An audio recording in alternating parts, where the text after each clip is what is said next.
আসসালামু আলাইকুম, আপনারা সবাই কেমন আছেন? আমি আলহামদুলিল্লাহ ভালো আছি।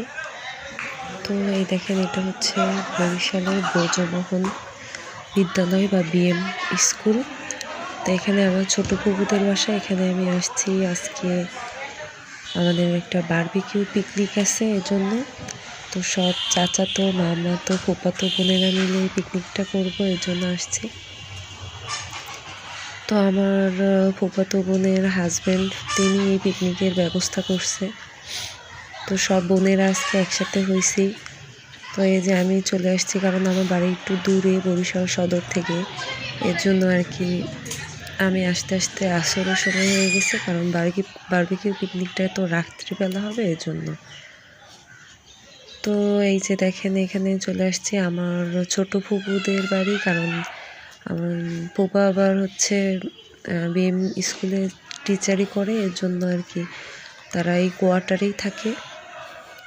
তো এইখানেই আর কি আমরা প্রত্যেকবার শীতে এরকম আমাদের একটা আয়োজন হয়, সে আমাদের বাড়ি হোক আর এখানেই হোক, তো একটা আয়োজন হয় আর আমরা এইভাবে পিকনিক খাই। দেখেন এত মশা এইখানে বিএম স্কুলের ভিতরে, যে কয়েল জ্বালানো লাগে বাইরেও।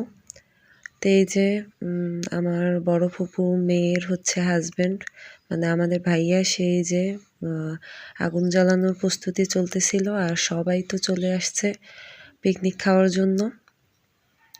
তো ভিডিওটা পুরো দেখবেন, ভালো লাগবে। আর আমার ভিডিওটা ভালো লাগলে আপনারা লাইক, কমেন্ট, শেয়ার করে দিবেন। আর এই যে আমার মেজো ভাইয়ের মেয়ে, আর মেয়ে ভাবি, আমার মেজো ভাইও চলে আসছে।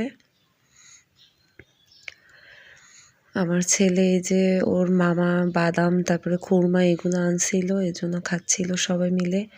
আর আমার ফুপুদের বাসায় সবসময়ই মেহমান থাকে, তারা মেহমান ছাড়া একবেলাও ভাত খেতে পারে না। আর এই যে আজকে তো সব হচ্ছে বড় বড় মেহমান।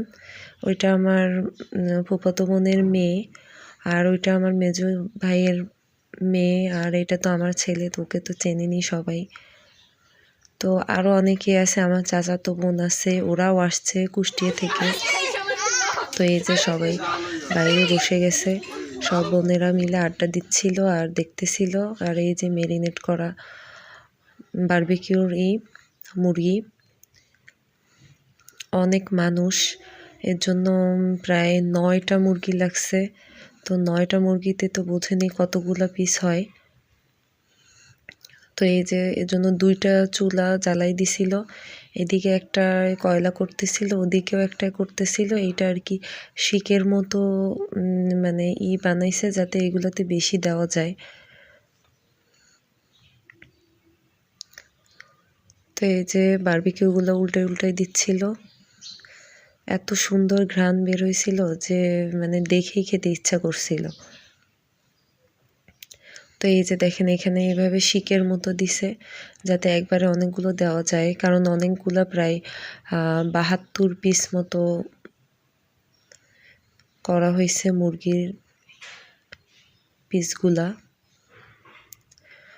তো আমার ভিডিওটা যে যেখান থেকে দেখতেছেন, সবাই আমার ভিডিওটা বেশি বেশি শেয়ার করে দিবেন, আর আমাকে বেশি বেশি সাপোর্ট করবেন। আর এইভাবে কে কে এইভাবে বারবিকিউ খেতে ভালোবাসেন আমাকে কমেন্ট বক্সে জানাবেন। আর এই যে দেখেন, এদিকে পরোটাও ভাজা হচ্ছে, কারণ বারবিকিউ তো পরোটা দিয়েই খাওয়া হবে, এর জন্য মানুষ যেমন বেশি তেমন কাজের মানুষও আছে সব। আর এই যে খাওয়া দাওয়ার পর্ব শুরু হয়ে গেছে, দেখেন সব কিছু নিয়ে বসে পড়ছে। তো আজকে ভিডিওটা এই পর্যন্তই। আল্লাহ হাফেজ।